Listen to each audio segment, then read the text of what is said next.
शाम प्राची टीवी पर सीरियल देख रही होती है, तभी उसकी सास वहाँ आती है। अरे सीरियल में तो ऐसे मग्न है जैसे आज रात का खाना पड़ोसी आकर बनाएंगे। मुझे पता ही नहीं था आपने अपने बेटे की शादी पड़ोस में भी की हुई है। हैं? मतलब? मतलब इस घर में सारा काम बहू ही करती है, आप तो सिर्फ खर्राटे मारती हैं। अच्छा जी, फिलहाल तो तुम आराम फरमा रही हो, चलो जाओ, ये मेरे टीवी देखने का समय है।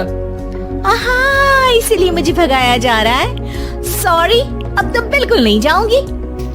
प्राची की इस बात पर दोनों सास बहू के बीच टीवी रिमोट के पीछे बच्चों जैसे छीना झपटी शुरू हो जाती है, जिसके बीच श्लोक भी काम से घर वापस आ जाता है। आज मेरी चूहे बिल्ली की जोड़ी किस बात पर झगड़ रही है? अरे तेरे बीवी मुझे टीवी ही नहीं देखने दे रही। अरे तुम्हारी मम्मी मुझे खाना बनाने के लिए फोर्स कर रही है। अरे वाह, ऐसे बेतुके रीजन पर तो बच्चे भी झगड़ा नहीं करते। अरे मुझे कुछ मत बोल, सब इसने ही शुरू किया है। हाँ हाँ, जैसे आप तो बहुत दूध की धूली है ना। अरे बस, दोनों चुप। प्राची जाओ, खाने की तैयारी करो। और माँ तुम छोड़ो, तुम्हें क्या बोलूं, शांति से अपना सीरियल देखो, मुझे दोबारा लड़ने की आवाज सुनाई नहीं देनी चाहिए। ऐसा बोलकर श्लोक वहाँ से चला जाता है, जिसके पीछे पीछे प्राची भी कुछ न कुछ बड़बड़ाते हुए रसोई में चली जाती है। हाँ हाँ, सासू जी को तो कुछ बोलेंगे ही नहीं, बस मुझ पर ही हुक्म चलता है, खाना बनाओ, जैसे मैं इनके घर में खाना बनाने के लिए आई हूँ। इसी तरह शाम बीतती है और रात को श्लोक और प्राची की सास खाना खाकर सोने चले जाते हैं, लेकिन प्राची गुस्से में कुछ खाए बिना काम में ही लगी रहती है। इस घर में किसी को घंटा फिक्र नहीं पड़ता मैं खाऊं या भूखी रहूं। प्राची कुछ देर के लिए रसोई से बाहर जाती है और जैसे ही वापस आती है तो वहाँ दूध का भरा ग्लास देखकर हैरान रह जाती है। फिक्र पूरी है, बस दिखाना नहीं है। प्राची दूध पीकर सोने चली जाती है और अगली सुबह एक बार फिर सास बहू का कार्टून नेटवर्क स्टार्ट हो जाता है। ये तुमने ही किया है। अरे अजीब जबरदस्ती है, मैं बोल रही हूँ मैंने कुछ नहीं किया। दोनों ने मिलकर पूरे घर को पागल खाना बनाया हुआ है। यहाँ कोई नॉर्मल इंसान तो रह ही नहीं सकता, इसीलिए अब पड़ोसी क्या रिश्तेदार भी घर आने से कतराते हैं। और सुन बेटे, तू भी चंगा, तेरी माँ भी चंगी, तेरी बीवी भी चंगी, रिश्तेदार। हाँ जी, आपको नहीं पता क्या, गंगाधर ही शक्तिमान है, रिश्तेदार ही। हाँ हाँ, बस समझ गया। कभी जानवरों जैसे लड़ेंगी तो कभी जुगलबंदी करेंगी। भाई मैं आप दोनों के बीच में नहीं फंसना चाहता।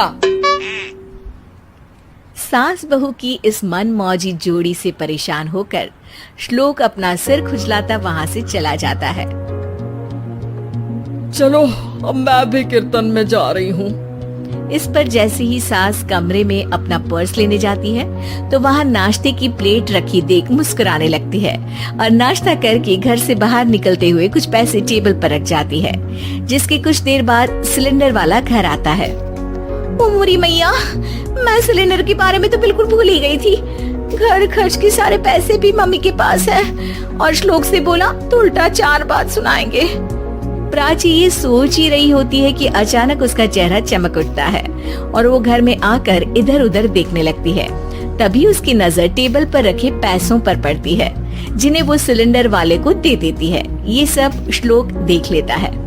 अच्छा बेटे, इतना बड़ा घोटाला, सबके सामने मैं तेरी दुश्मन और पीठ पीछे तेरी मेरी यारी।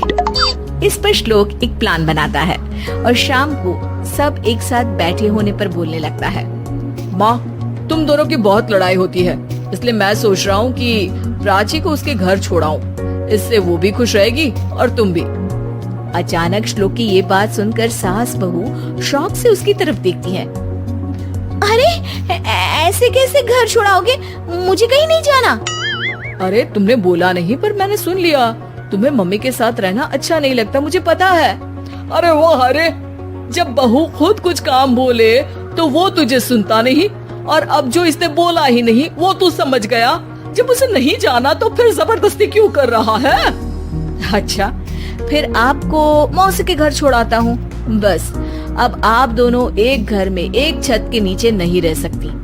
मैं इस टॉम एंड जेरी की जोड़ी को और नहीं झेल सकता। है? ऐसे कैसे नहीं रह सकते? तुम्हें इतनी दिक्कत है तो तुम्हारा बोरिया बिस्तर पैक कर देती हूँ, लेकिन मम्मी जी कहीं नहीं जाएंगी।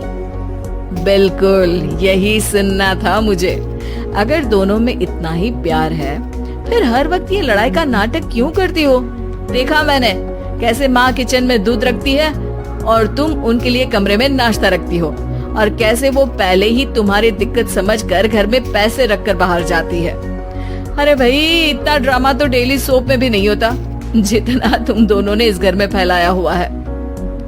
तू हमें टॉम एंड जेरी बोलता है ना, तो याद कर वो दोनों भी एक दूसरे को बाहर वालों की बुरी नजर से बचाने के लिए हमेशा सबके सामने लड़ते थे, लेकिन अकेले में दिक्कत के समय मदद भी तो करते थे।